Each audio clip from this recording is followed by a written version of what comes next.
Thank you everyone for joining us, and we appreciate your patience this evening. I'd like to call to order this Henderson County Board of Education special meeting. Today is January 22nd, and we would like to begin by having a pledge of allegiance. Mr. Tom Atlas, would you please lead us in that? Thank you,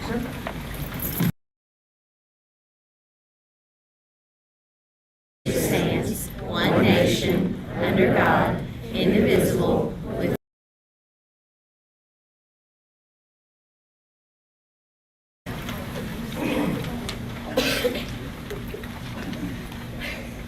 Ladies and gentlemen, you know we usually have a moment of silence, and we usually ask for you to say prayers for a group of students or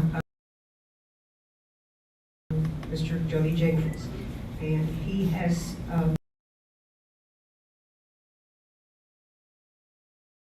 his family in your thoughts. We appreciate it.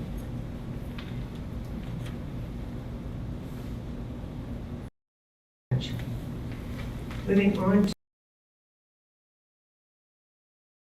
positions. None are looking for a motion to approve the agenda as listed. Thank you, Ms. Tracy. I'll second that. All in favor say aye. Any opposed?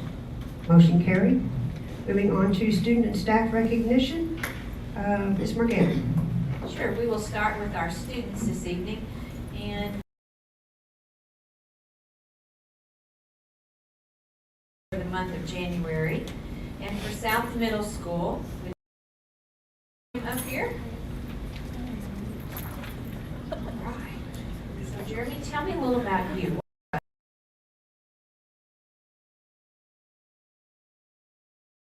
You're a very kind person. That would be a great person to select for a judge's. First of all, everybody, look at this smile.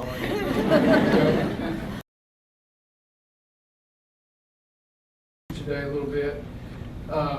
Jeremy is a wonderful friend. He's always the first one to say, I'll help you out. And so that kind of spirit, he's a true bulldog, and we really appreciate him. So that smile makes me smile, and it goes from there. So thanks, man. Good job.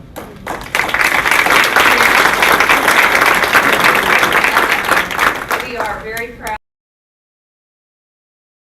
You also have somebody who came with you this evening. We would like for you to tell us who came with you tonight. My mom, And what's her name? Gardenia. Would you please stand and be recognized as well?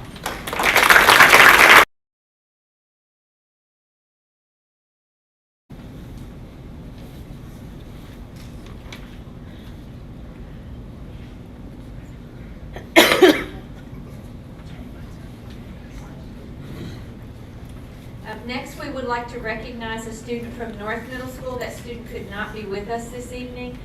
So Ms. Johnson, I'd like to give you the person's Medal of Excellence, and this goes to LaShawn Robinson. What grade is LaShawn in? LaShawn is a 7th grader at North, and he is playing a makeup ball game from where we missed for snow last week. So he is one of our team leaders on our 7th grade ball team. So he couldn't come tonight. Well, thank you. Please tell him congratulations. And we would also like to recognize our Judges Scholar from Central Academy, Kiera Scott. Was Kiera able to make it this evening? No, she had to work tonight. She had to work this evening. All right, so we'll make sure that one evening, and that's a pretty special night, that our physical court represents 3 different leaders in the Henderson County Schools.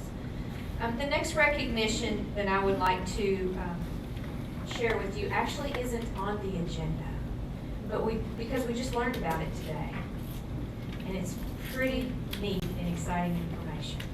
We received notification from the United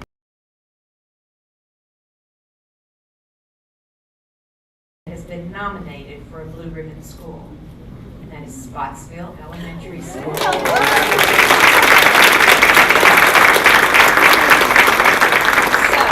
Here's where they stand right now. They are one of the 5 outstanding public schools nominated from Kentucky to be a part of the Blue Ribbon School. They are to proceed to fill out a 30-page application process to tell them all about their school. The award Made progress in closing the gap and in student achievement, and the school was particularly nominated for an exemplary high-performing school at this point. So we feel very confident by already knowing what our data is, that the application should look very good for Spotsville Elementary, that the final notification or award, if they receive that final honor, will not be given out till September or October. So, Ms. Estabrook, we're cheering you on. Thank you. And we'll all help you in any way we can for that 30-page application. Appreciate it. Congratulations. Last time we had a blue ribbon school, the governor showed up, and lots of folks from Frankfurt came to make a presentation, so. Setting that bar high. At this particular board meeting, and ask our board members to come out in front of the board table.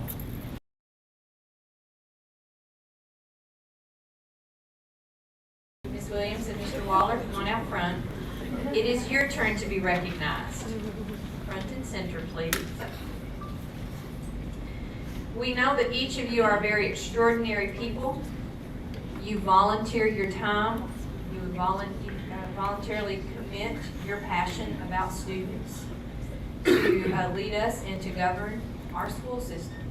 And we are very much appreciative for the work that you do.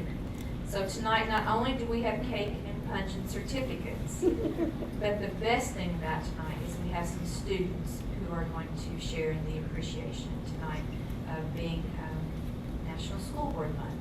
Thank you very much for what you do. And Ms. Williams, I'm handing the mic to you, and she has a few folks to introduce. Thank you, and thank you, Henderson County Board of Education members, for all that you do to support Henderson County schools. Tonight we have students from Jefferson Elementary, so if they will come up and do their presentation.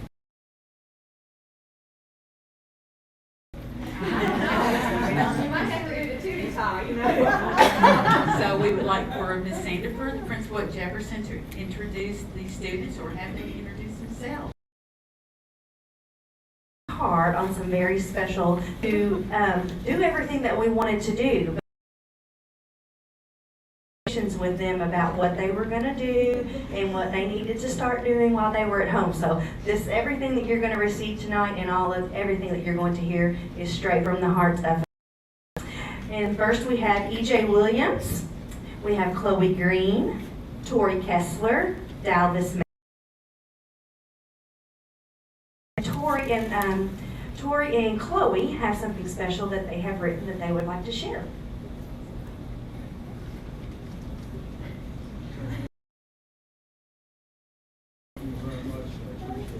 They also included some of the support staff and district administrators in on the presentation tonight as well. Everything tonight was Star Wars themed. We have a group of Star Wars fans. They made me a superhero. I think yours might be Princess Leia, looks like.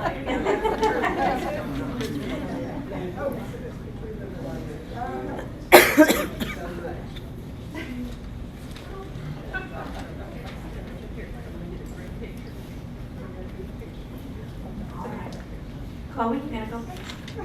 Okay.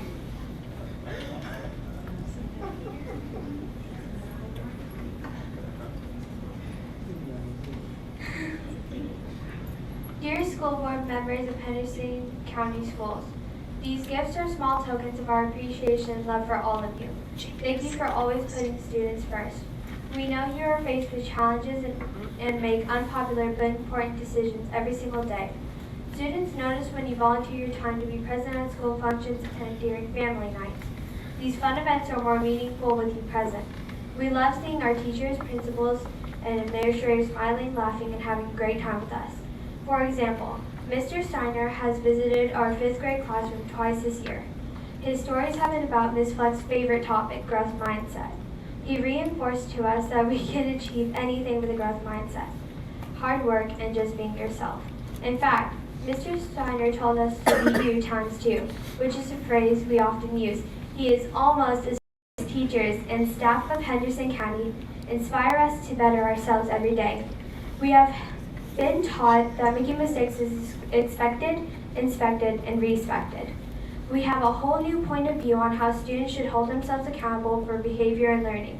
SMART is no longer a destination in which you arrive. It is an infinite drive to a lifelong learner. We never give up. Thank you for your impact on our educational journey. Without your support of our school, Ms. Sandifer and the Jefferson teachers, our educational experiences would not be as memorable. We see Jefferson Elementary as our second home. The future never looks so bright. Sincerely, Jefferson Elementary leaders.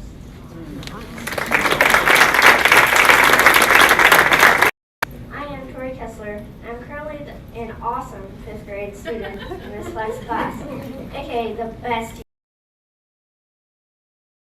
By the way, I'm also the Rockin' Leader of the Month. I attended Barton Elementary in Indiana starting in the 2nd grade through 4th, before coming to this great school district. When I think of the differences between the two schools, I did not always view school with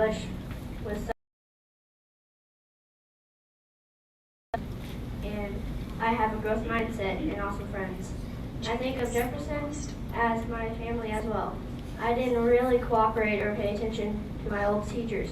Not that I was a good student, I wasn't a good student or anything. It was just that my teacher never made anything fun. I used to doubt my abilities.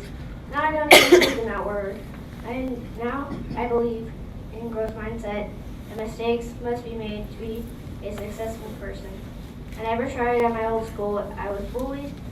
Adults were not helpful. They never showed love or compassion, and I felt depressed at times. Good grades and growth mindset were not in my thoughts. Now I have found people who I can depend on outside my immediate family. I know I am loved and supported. In my short childhood, I have attended 5 different schools. I decided why try to make friends anymore when I knew I would eventually lose them. I was not preparing myself for the future dream job and working with a great teacher who persuaded me to always keep trying. My dream job is to either become a game designer, journalist, artist, or teacher. Being in the Henderson County School District and meeting the famous Elvis Presley, aka Mr. Steiner, has changed my outlook on life completely. Thank you for listening.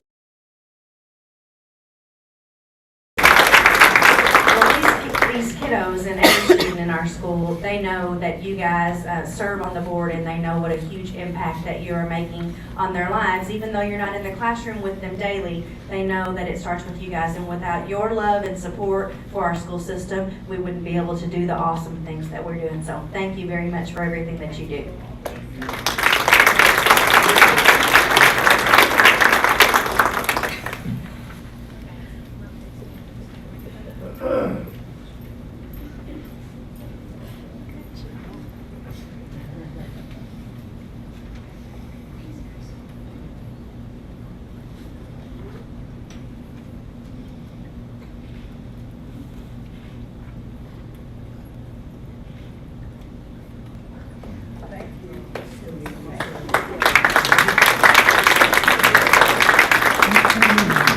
We're not finished yet.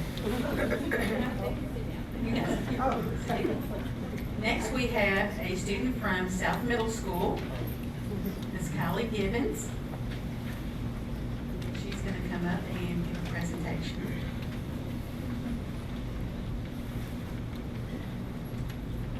Dear school board members, although this is the month that we recognize you all, I feel that you should always be recognized. I want to thank you for the many, many hours you spend working to provide the best education possible to Henderson County students. As a South Middle School dance team member, I appreciated the meeting you held to recognize our triumph at the Katie Cove State Dance Competition last February. It made me and the other members of our team feel very important to Henderson County. Henderson County School District is very fortunate for your dedicated services. Thank you for caring enough about our education to give so tirelessly of yourselves. From South Middle School, we would like to thank the school board for the new lights in our gym and auditorium, fixing our roof to where it doesn't leak anymore, and for resurfacing our track. When our school looks nice, it makes me proud. The best thing that the school board has done for South is bring in great teachers. Some of the most amazing teachers we have include Mrs. Marie Cavanaugh, Mr. Gregory Gallagher, and Mr. Andrew Rowley. I would just like to thank you for everything you have done to Henderson County. Thank you. Sincerely, Kylie Gibbons, 8th grade student, SMS.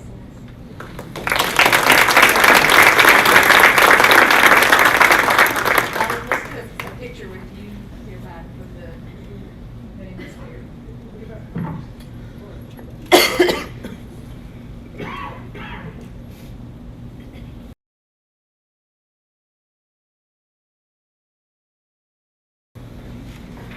Next, we have Connor Wilkerson from Henderson County High School. And Connor is also one of our student ambassadors, and we have other student ambassadors with him as well, and they will be introduced here shortly.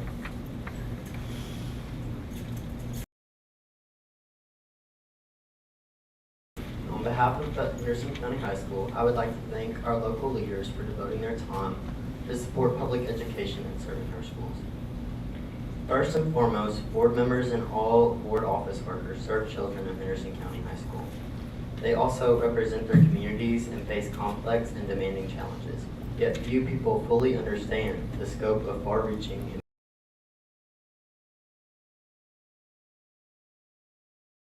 Their job is to establish a vision for the education program, design a structure to achieve that vision, assure schools are accountable to the community, and strongly advocate continuous improvement in the student learning.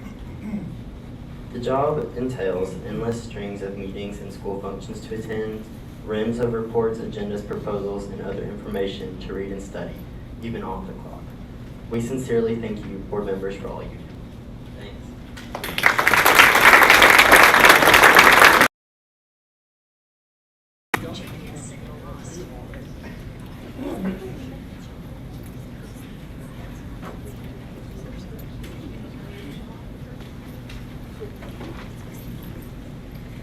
And finally, to conclude our recognition, our school board recognition is we've already served the board punch and cake, and anybody in the audience also, the ladies will come around. If you like cake or punch, let them know and they will serve you.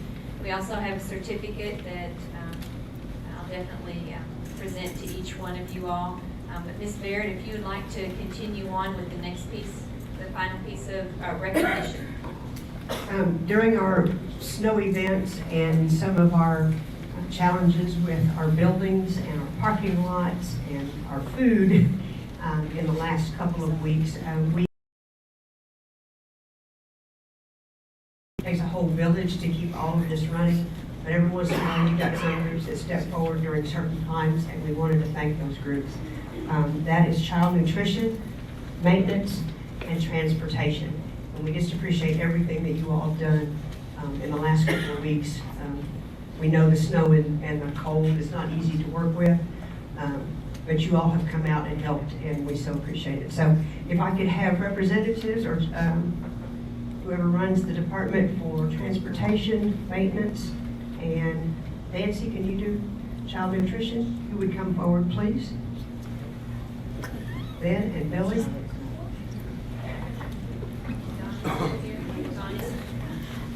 There's cookies involved. You probably need to show up, guys. Well, they're coming up to get those for the department. Will you please, any of the child nutrition folks that are here, would you please stand and be honored, child nutrition folks?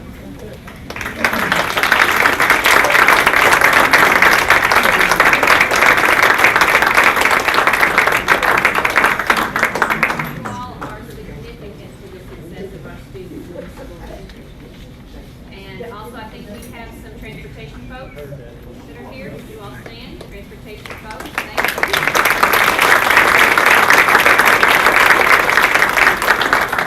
And we do have some maintenance guys in the back. You all please stand.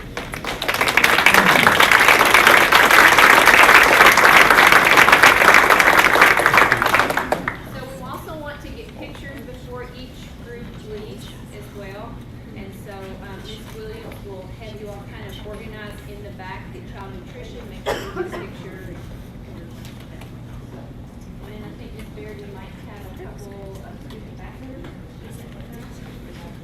So, student ambassadors are Peyton Carter, Connor Wilkerson, and Bryce Shopper.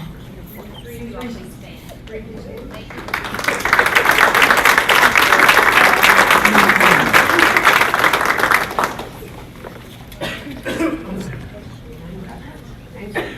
Thank you all so much. I wanted to add something, and thank you for all these. It's awesome. We do what we do because we love kids. But there are a couple of people in Henderson County High School I'd like to recognize. I don't know all the details, but I think it's really significant that I don't know how that selection was made, but however it was made, I'm sure they represented us very well, and I just think that's awesome. Recognition of guests, is there anyone who wishes to address the board this evening? Okay, the next group is the Local American Heart Association. Melissa Stroud, is that correct?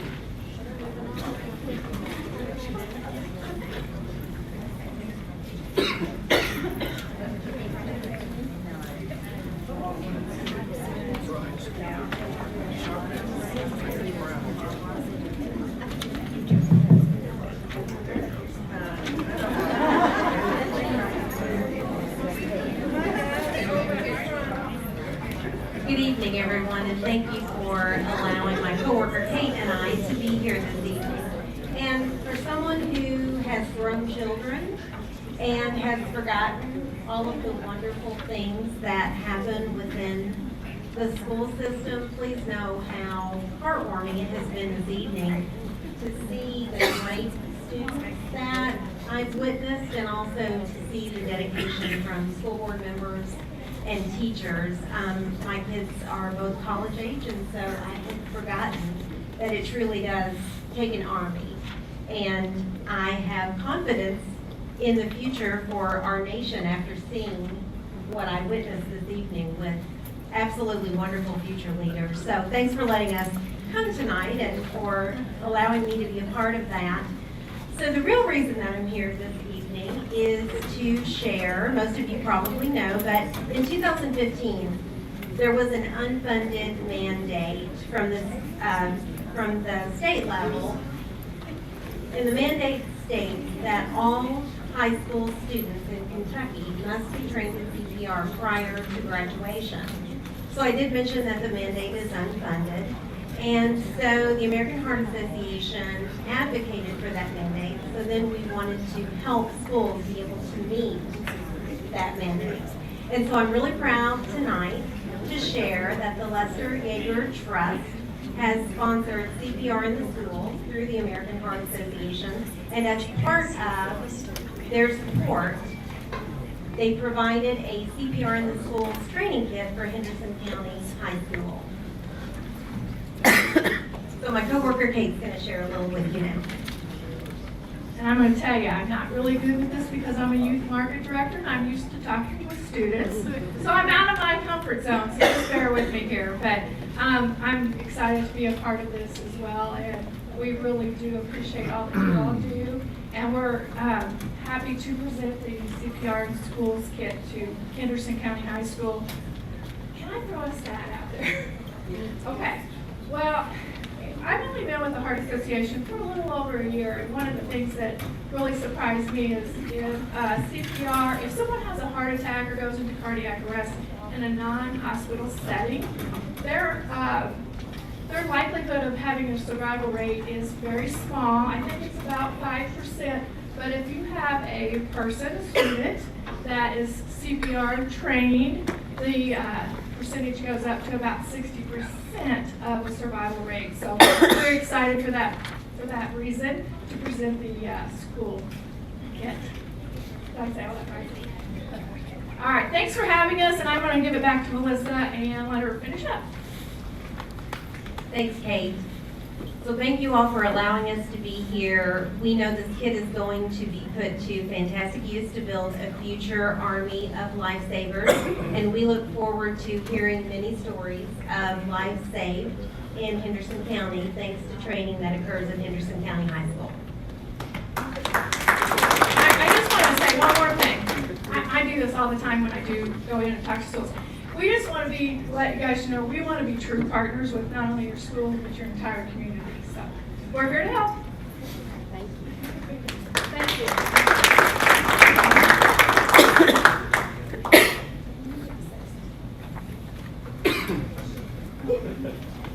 I just appreciate the American Heart Association reaching out to Henderson County High School, because we understand our health sciences is a huge department there at Henderson County High School, and most of our students a lot of our students go into health sciences, but even if you don't go into health sciences, knowing how to save a life is critically important for all of our students at Henderson County High School, not just within the high school, but also within our community. It's a way that they can give back, that we can give back to our community. So thank you guys for donating the pack, and I can promise you it will be put to good use. So thank you. Thank you all, we appreciate you coming, and thank you for that. Thank you.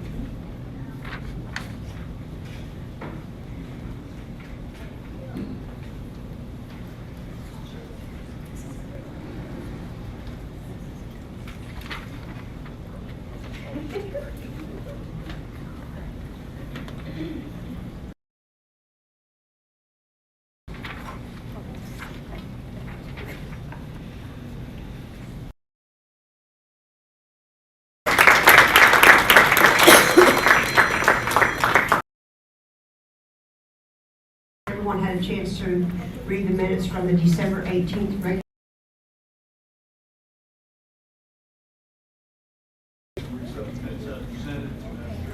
Thank you, Mr. Mike. Do I hear a second?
I do think realistically, we need to expect to encounter some more weather. We need to be thinking about temporary bus loop, parent pickup alternatives in case the demo and the new parking area isn't complete. That's a real possibility. The building could be finished, but the parking lot's not complete. That's the kind of thing that over the next 2 months we will be meeting about. We've already had some discussions with AZEX, the site contract with paper, putting some possible plans together, run past the board, run past maintenance folks. But I just want to lay, I'm not going to picture a pretty big thermal system. It's been challenging, to say the least, but with all that, there is still a possibility of getting completed in time for school start as planned.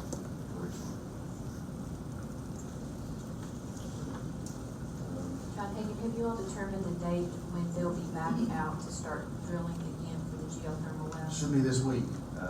They delivered some stone and some material last Friday in preparation of that. I did get an email today.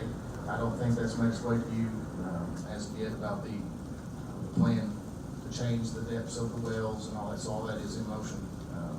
Greg and the mechanical engineer have been working on that. Is that something you want me to fill the board in? I can kind of touch on that if you like. During the first well, they were drilling for the geothermal system. The second well they were drilling, they encountered some salt water and oil, which obviously you can't allow that to mix with fresh water.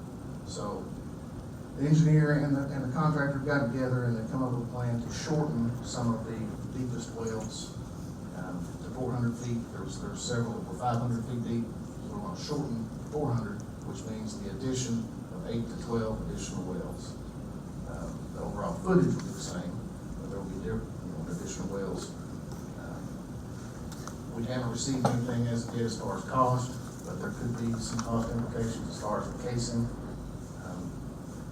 But I've not received that information yet today. May not have any cost, but I expect it to be something.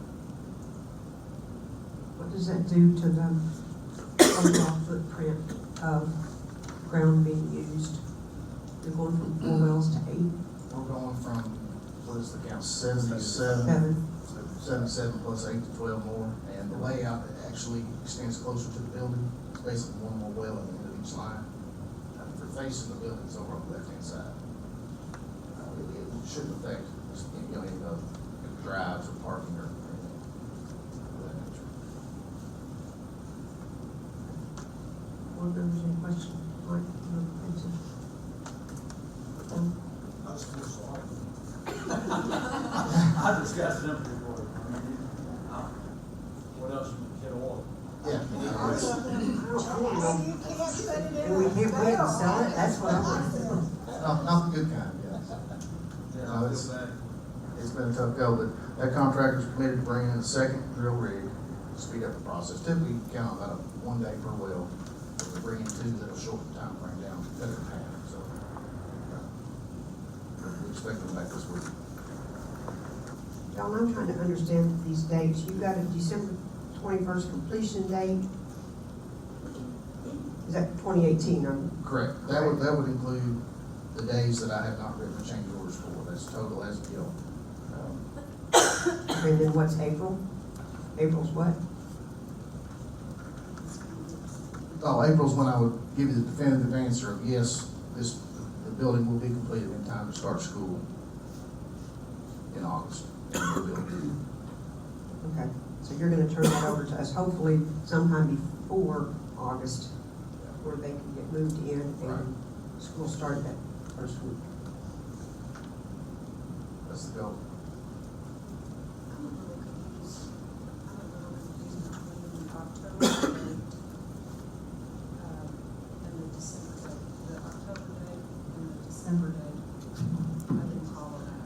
Right now, the completion date's October 25th. So if you add another 40 working days to that, I didn't do the math and see how many calendar days that is, but if my math is right, it runs it out to December 21. So roughly two months. That's figuring in the lost days you've already had. Yes, Right? that's right. Which is what they don't want. When he works in the weather, the road keeps coming, that's added rules. Right. So October 25th is a meeting expected. it's meaningless contractually, but I think that's the realistic finish date, personally. Was there, Dr. First, is there a piece of this that any days over that, there's a value added to that, paid back to the schools? How much, There's how many days are we talking, or how much money are we There's talking? $1,000 a day liquidated damages. $1,000 per calendar day liquidated damages for each contractor. So for the contractor causing the delay beyond that end date, the weather date, they would be responsible for. Plus, if there's any additional costs from other trades, if there's any claims from other contractors, the contractor causing the delay would be responsible for that, not the board. So when you give us a date in April, will we know where that stands? Yes. Well, once, probably, we're gonna cut them off. We're not gonna give them any more adverse weather days, is what's gonna end up happening. But once enough of the building is under roof, that even if it's pouring rain, we can decide to continue to work, we won't need any more weather days. Okay. I'm Mr. Waller. I realize this has been a challenging bill. It seems like every bill Henderson County does is a challenging bill. This has been a challenging bill for several different reasons. I would still ask you to push those contractors to stick to their days and not have any more delays than they can help. Because some of those delays have been man-made, not weather-made. Totally agree. And we need less man-made delays in the future. That's one of the reasons we have that meeting after the meeting today, which they already understand that, but to stress that, any delays, if it's on them. Heat, equal fire. Thank you, sir. Okay, so do we have an architectural report? Because I believe, with Mr. Craig, we've got some changes to go with this. Oh, these are for different schools. Good evening. Got a few things here in front of you on the summer projects we've been working on. The first one is a credit back to the school board at East Heights. It's not a large credit, but it's a credit nonetheless, a little under $4,500 back to you would be the first piece. And they have completed that project. And unfortunately, we got a report of some leaking out there today. I was on site, looked at it, we turned in a report, and hopefully gets resolved ASAP. But otherwise, the project looks really good, and looks like they did a nice job. It's got a good appearance, and we still have the asphalt in the rear of the building to do, and they'll do it this spring, and then that project will be. You want me to go through all these? You want to do a motion on each one? Let's do the motion on each one. We need to do the change order for East Heights. I need a motion to accept change order number 001 for BG 17-215 East Heights Elementary School partial roof replacement and asphalt. So moved, Madam Chair. Thank you. I'll second by Ms. Tracy. All in favor say aye. Aye. Any opposed? Motion carried. Thank you. Now moving on to the second one. The next item is another revised BG1 for South Middle School. As you all recall, we had an issue with the lights and doing retrofit lights. We switched to a new light.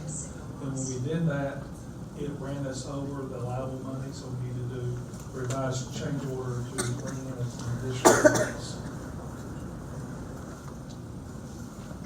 Has everyone had a chance to read those? Nothing. I look for a motion to approve the BG1 for BG 17-216 South Middle School asphalt and track repairs and auditorium light replacement project. So moved. Thank you, Mr. Mike. Do I hear a second? Thank you, Dr. Sutton. All in favor say aye. Aye. Any opposed? Motion carried. Thank you. Moving on to item number 3. And the final piece, there's actually two pieces, a BG4 and a BG5. Historically, Impact always did the BG5, but KE has changed that, so the district does the BG5, and we've done the BG4. And so these are just closeout pieces out of Chandler. When that project's complete, we're ready to close it out. To my knowledge, everything's working fine. Look for a motion to approve BG4. I'll make that motion too, Madam Chair. I'll wait here on the ball. All right. Do I hear a second? Thank you, Ms. Tracy. All in favor, say aye. Aye. Any opposed? Motion carried. Number 4 is BG5 for BG 17-224. Do I hear a motion to approve that one? There you go. Do I hear a second? Thank you, Dr. Sugg. All in favor, say aye. Aye. Any opposed? Motion carried. Thank you all. Thank you, Fred. Moving on to child nutrition. Ms. Nancy?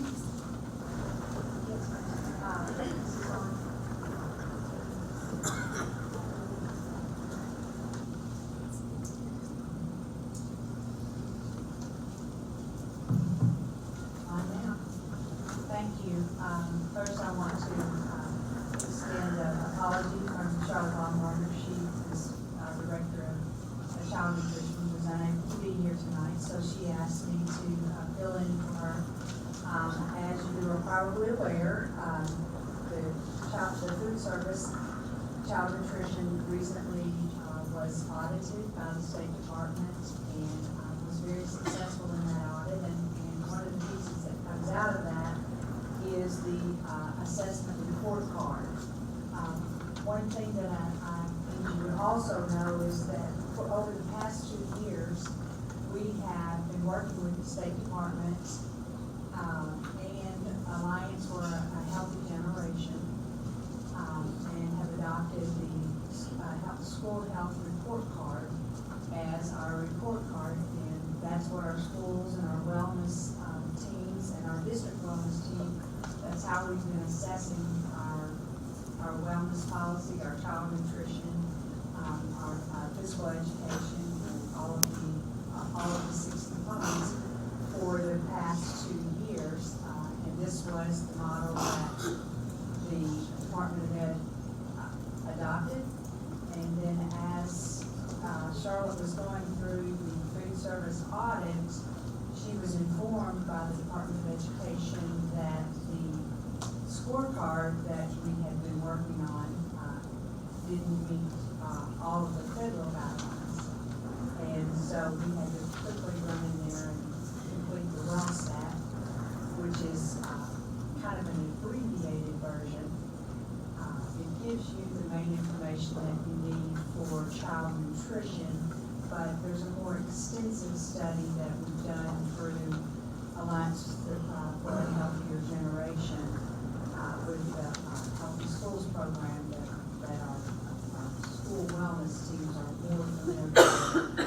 And as we finish that report card, we'll share out all the components of that in the spring.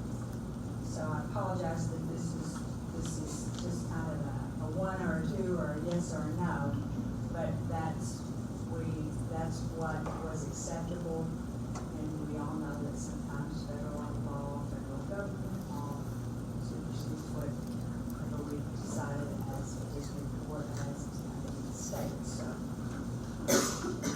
that being said, this is the report card that we have completed, and if you have any questions or if there's anything that you'd like me to provide you a little more detail,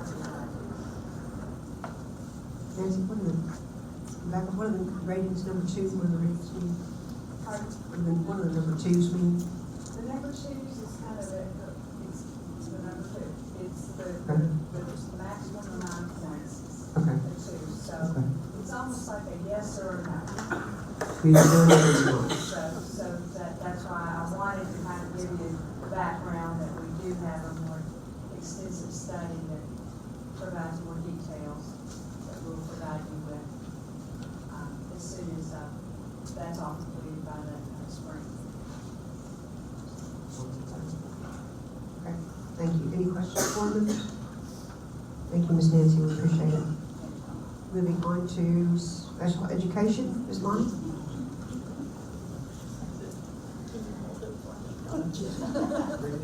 Is it on? Okay. Okay, I'm going to give you the December 1 count, which you all know. Every December 1, across the whole United States, everybody counts their kids with students with disabilities so the federal government can give us just a tiny bit of our money that we spend back. So on that first, well, they've been saying for 40 years they would fully fund it. It's not at 40% for 40 years. I will throw that in for Cindy's sake.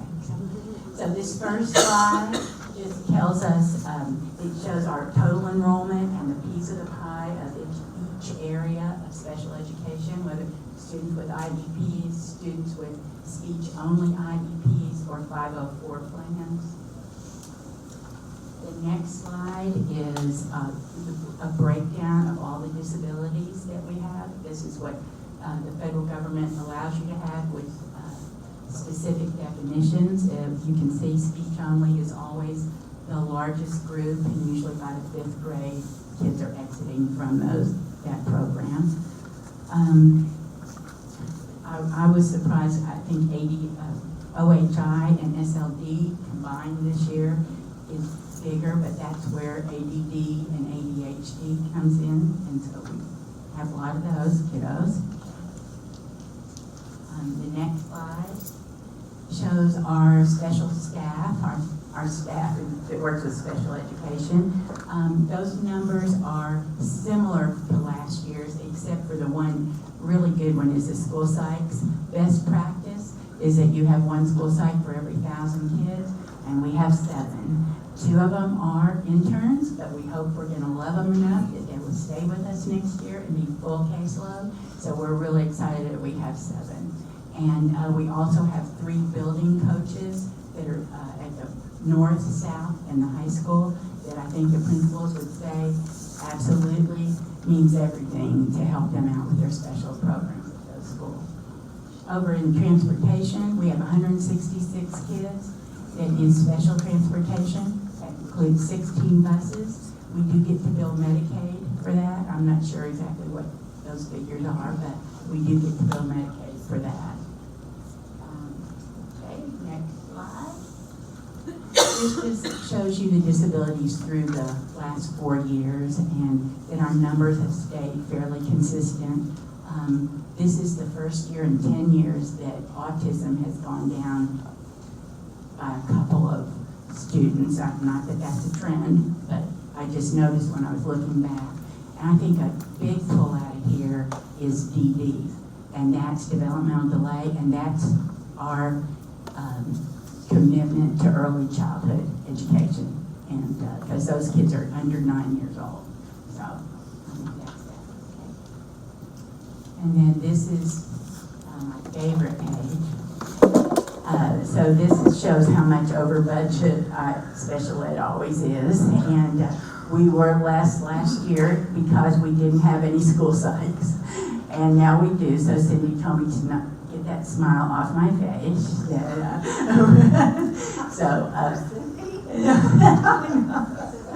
No, we banter back and forth. So, you guys have any questions about? Oh wait, one more page. Sorry. It's the 504 kids. These are kids that don't have an IEP, but have a 504 plan. In other words, they have a small health issue that we need to address with the plan. Some of them are ADHD, ADD. They can have asthma. Mental illness is starting to, blow up, not real severe. So that's our 504 kiddos. And we do that as of October 1 instead of December 1. But all the rest of those figures are December 1. Ms. Bonnie, can I ask you to back up onto your page number 6? Your special education funds? Even though we provide all of those and we are required by federal law to do that, correct?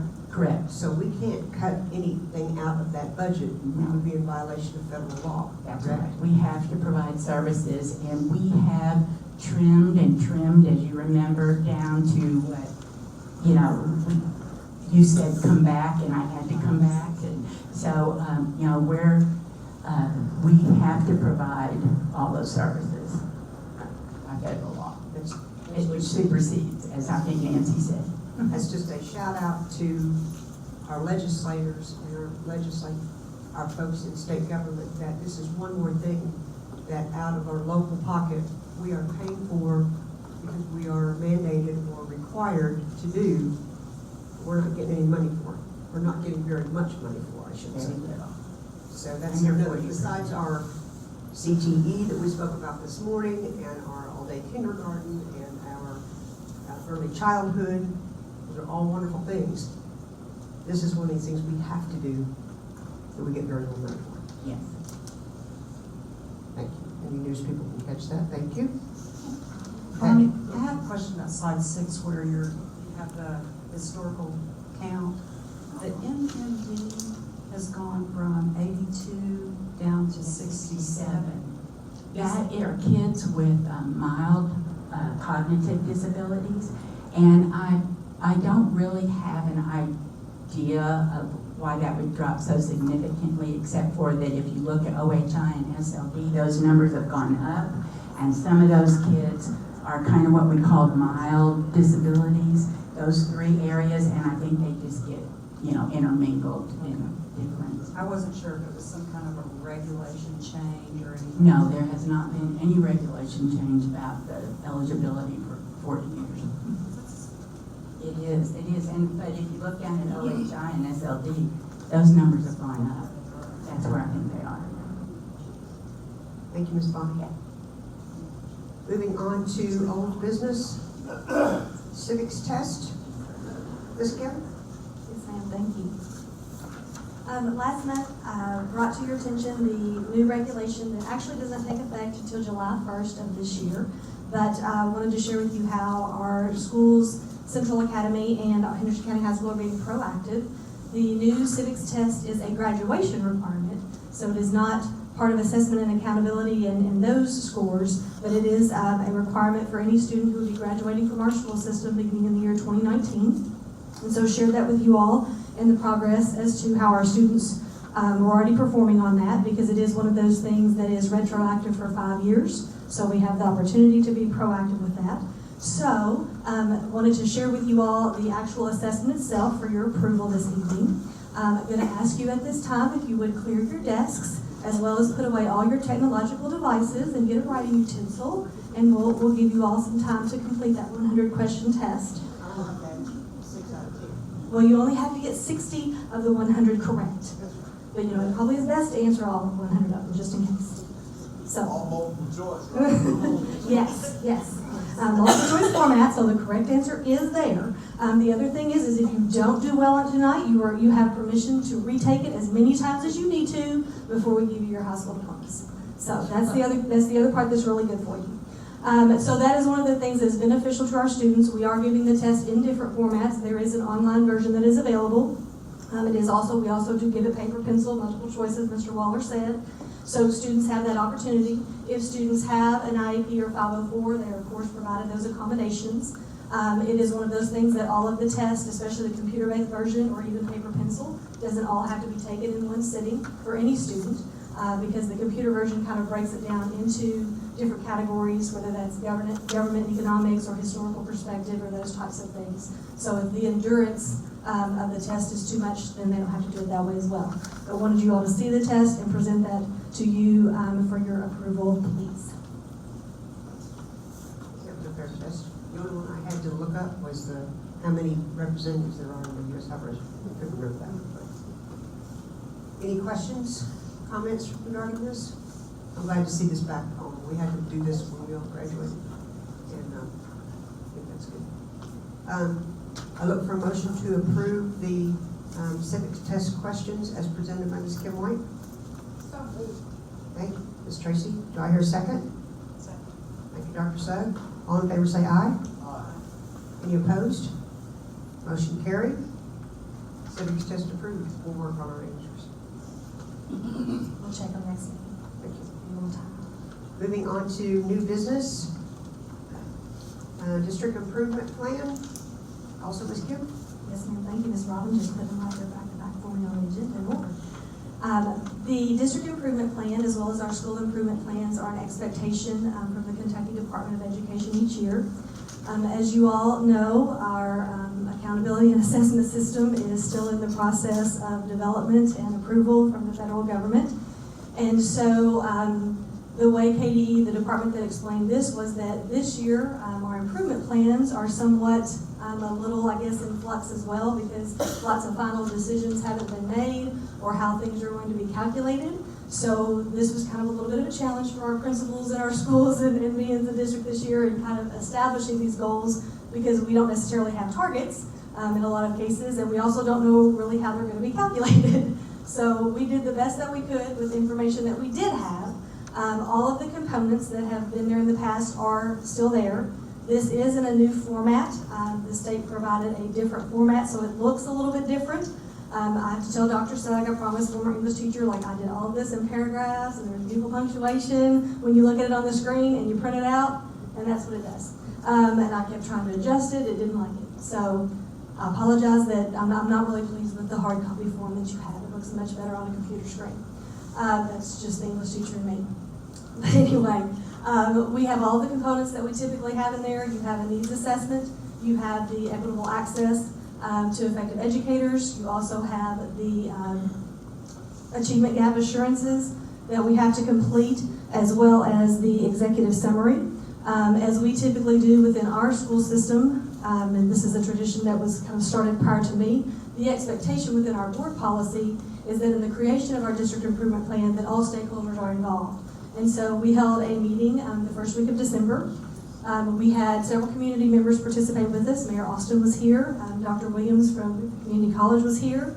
Mr. Stinnett from Kendall participated as well. Dr. Sugg was able to join us representing the board. Our district administrators and school leadership administrators, we had teachers, we had parents, we had high school students. All of the folks that we say within our district policy that we expect to participate, we had that representation. We looked at our needs, we looked at a lot of our data, we talked about our core values, we talked about our mission and vision, briefly also talked about our strategic plan and those types of things. And groups worked collaboratively throughout the day to look at what we had on our plan, as well as the things that we wanted to continue or delete, or things that we needed to add that we knew were going to be new for us throughout this year. So I present to you this evening the first reading of the district improvement plan for your approval, please. Any questions, board members? Hearing none, I'll look for a motion to approve the district improvement plan as presented by Ms. Kim White. Thank you, I'll second that. All in favor say aye. Aye. Any opposed? Motion carried. Thank you. Moving on to regular board meeting dates. Ms. Morgana. There's a memo in your board packet that sets the board meeting throughout the year of 2018, and I request your approval of the ones listed. And of course, I'm also welcome to change any conflicts you all may have as a board.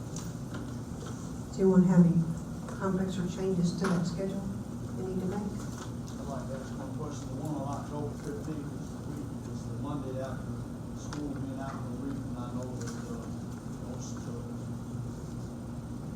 all y'all might want to consider that a change. There's a lot of folks that are gone during that weekend. And we're also back during that weekend, get everything ready for Monday, and then we might want to consider moving that for your convenience. It won't matter to me, the West will be there all the way back tomorrow. But it might be a rough. So move it to the 22nd, to follow the 22nd, would that be the following Monday? Does anyone have a problem with changing that to October 22nd? Following Monday? Okay, so I look for a motion to approve the 2018 regular board meeting dates as listed, with the exception of October, which will be changed to the 22nd of 2018. Do I hear a motion to that effect? I'll make that motion. Thank you, Mr. Michael. We thank you for noting that date for us, and I'll second that. All in favor say aye. Aye. Any opposed? Motion carried. Thank you. And moving on to Chronic absenteeism of Untitled. Ms. Morgana. Chronic absenteeism is something we've talked about a couple times at the board table. It was first introduced to us with the new accountability system, and it needs exactly what it says, a continual or recurring absence. They define that in the new law, that a school could be deemed for chronic absenteeism, which means they would receive the maximum amount of points in the accountability system when it reaches 10% of the number of days that students are in session. So we're in session 175 days, 10% would be 17.5 days. We've looked at our data, and currently, sadly, our data shows that our students would not, our schools, not all of our schools, would meet that threshold. And that's concerning to us because in our elementary schools, students are really dependent on their parents to get to school on time, or their guardians or grandparents, whoever they live with. And so we see that that could be kind of a behavioral trend, and to really work on that issue and to look at that, I think it would be in our best interest to adjust some roles, responsibilities, get some assistance to the family resource directors and principals, looking at a behavioral shift of thinking. So I'm asking the board, and I think Dr. Sugg and then later Ms. Baird brought it up at a different meeting, considering having a standalone DPP position. I've attached a memo which would show what that would look like on our salary schedule, which is exactly what other directors would traditionally make. Made me a little nervous to have the conversation tonight after the governor rolled his budget out, to be truthfully honest. But as I think about it, our attendance is tied to our seat dollars. Therefore, if we increase the number of days our students are in school, then we are going to increase our seat dollars. And that can add up. Every day a student is absent, it costs us about $22. If you think of the total number of absence across the district, we bid off 10% of that. The additional cost there in your memo could easily be made up very quickly. So I asked tonight if you all would consider establishing that position. Our intention would be to post it, interview all qualified applicants, and make a determination as to what we need to do at that point. The person would work at the school level, much like our mental health folks do, attendance people, and family resource folks. Questions, comments regarding the position?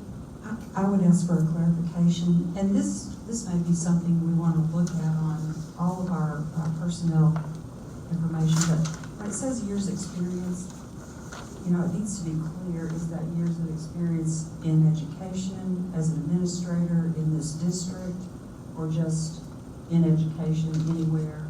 So I don't know what your thinking was, but you may want to clarify it on here. Sure, and that is a great question, Dr. Sugg, because it isn't defined on our director of instruction or director of the years of experience. So is it in just the world of instruction or district? I would think it would almost have to be working in that field somewhat. And, that would be years of experience. You couldn't just, so I think it would be more fair to say in that field, your years of experience of working in attendance at the DPP world. Probably if we change that one, we would need to change all of them. That's the way I interpret it from what I read. And I just brought that up because when we're looking at those in the spring, you might want to think about clarifying that. I know there was one place on there as well that and I'm not talking about this position, but it was mentioned that, you know, whether it was in this district or out of this district, and it's kind of a gray area. So I want to make sure we're really clear on that. And when you say working in that area, you know, that really could be up to a lot of interpretation. Principals work in that area every day to some degree. So I just think it would be good if you clarified it as to what you're looking for. That way, if someone's applying, you know, they're not disappointed if they don't meet the criteria. Any other questions or comments? I agree. we need to get children back in schools, and they need to understand the reason they need to be there every day. That goes towards our getting a well-rounded student to graduate. They have to understand that showing up, whether it's for school or for a job, is important. So I don't have a problem with it. I'd be happy to make the motion that we approve Well, I'll second the motion. this creation. Thank you, Mr. Mike. All in favor say aye. Aye. Any opposed? Motion carried. Thank you, Ms. Morgana. Let's get those kids in school and get us some more money. Consent agenda. We have 6 items. First one is approved student overnight trip request, approved retiree resolutions, approved bid recommendations, approved grant applications, accept FCC offers of assistance, approved shortened day, school day for 3 special ed students. Is there anything that needs to be pulled or changed? Hearing none, I'll look for a motion to approve the consent agenda items as listed. I'll make a motion, we accept the consent agenda as presented. Thank you, Mr. Mike. Do I hear a second? Thank you, Dr. Sugg. All in favor say aye. Aye. Any opposed? Motion carried. Consent agenda approved. Moving on to financial. Oh, this ought to be fun. Draft budget. Ms. Cindy. Okay, statute requires that the board begin a review of anticipated revenues and expenditures for the following fiscal year by January 31st of each year. The draft budget is not required to be submitted to KDE for approval, and per KDE does not include Fund 2 or Fund 360. And I know, as Morgana mentioned, everybody's been reading about the governor's proposed budget, so there are a lot of unknowns at this point. It's a little bit early to know how the proposal will fare in the legislature, and so what makes this draft budget just that, it's a draft. So, too many unknowns. Right now, 60% of our revenue currently comes from the state, with the remaining 40% coming from our local sources. I feel like we're doing our due diligence at the local level. We have cut our budgets, we've taken a 4% tax rate to generate more tax revenue, and we're beginning to see our budget turn around. We're putting our money into the classroom, into mental health and special education, and into technology. We are being conservative with our dollars so that our students and our programs aren't suffering. So the draft budget we're going to look at, the draft budget currently has a contingency set at 6.49%. It's calculated by KDE, or 6.06 of all funds. Some of the key items included in this budget are the 2% raise that was approved last year, along with the rank and step increases, which total $1.5 million. $975,000 to cover the employer CERS match. $100,000 for the payment of the guaranteed energy savings contract bonds that will be required to be paid from the general fund. $160,000 for KETS match. $180,000 for the TB21 grant, because we want to keep that going with all the devices. We want to have the instruction there. Currently, we have $0 for the purchase of new devices for the one-to-one initiative, and $0 for the purchase of buses. Adding school buses, devices, and looking at the other classroom needs will be looked at during the tentative budget process, and even later when we get into the working budget, as more information is known as to how we'll end the year and what happens with the governor's proposal. This draft budget also contains sufficient funds to meet our anticipated debt service requirements. Morgana, is there anything that you would like to add? Scroll things went through my head when you talked about guaranteed energy savings.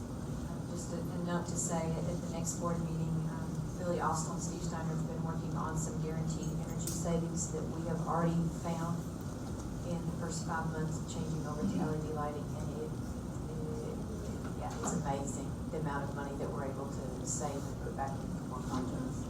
I'm sure we're going to get like the 6 digit. Yeah. Cool. Anybody have any questions on this? Our budget is probably not worth the paper it's working on. That was, that kind of answers that, my next question. Most of the numbers that are on here were created before the governor announced his proposed changes. Transportation, textbooks, there's a lot of numbers in here that they're proposals to not even do that much. That's correct. We're still in pretty good shape with all the changes that we made in the past 2 years. So hopefully we'll And I also would like to weather tell- that storm. Sure. I'd also like to tell the board members that as there has been conversation about the governor's proposal, our staff member, you all, I don't know if you all have heard it much yet, but the staff are very excited about the initiative that you all took to raise that 4% tax, but to give it back to them in the 2% raise. They are very appreciative of that. And they've even asked, will that change? No, that's solid. So I think that's really good, the way Cindy's worked that in the draft budget as well. I think you'll get an argument from the rest of this board that we have no intentions of changing that. No, that they do talk about it very positively. And we said at the time, and we'll say again, we wish it could be more. We really do. Okay, so this does not require any type of approval, correct, Ms. Cindy? But the treasurer's report next does. Ma'am? Okay, the treasurer's report for the month of December includes total receipts of $5,734,419 and total expenses of $5,739,691 for a net decrease in all funds of $5,272. Any questions? Madam Chair, member of the board, I request your approval on the treasurer's report as presented tonight by Cindy Cloutier. Thank you. I look for a motion to approve the treasurer's report. So moved, Madam Chair. Thank you, Mr. Mike. Do I hear a second? Second. Thank you, Ms. Tracy. All in favor say aye. Aye. Any opposed? Motion carried. Thank you. Moving on to the paid warrant report. The paid warrant report covers the period of December 19th through January the 22nd and includes total paid warrants of $3,523,963.93. Any questions on any of the paid warrants? Madam Chair, members of the board, I request your approval of the paid warrant report as presented to us tonight by Cindy Cloutier. Are there any questions regarding the paid warrants? Hearing none, I look for a motion to approve the paid warrants and paid bills. So moved. Thank you, Mr. Mike. I'll second that. All in favor say aye. Aye. Any opposed? Motion carried. Pay the bills, please, Ms. Cindy. Let it be known that we have reviewed any personnel actions that have been brought to us, and we appreciate that. And thank you all so much for coming. We are going into executive session. I'll make that motion, Madam Chair. Thank you. Pursuant to KRS 6.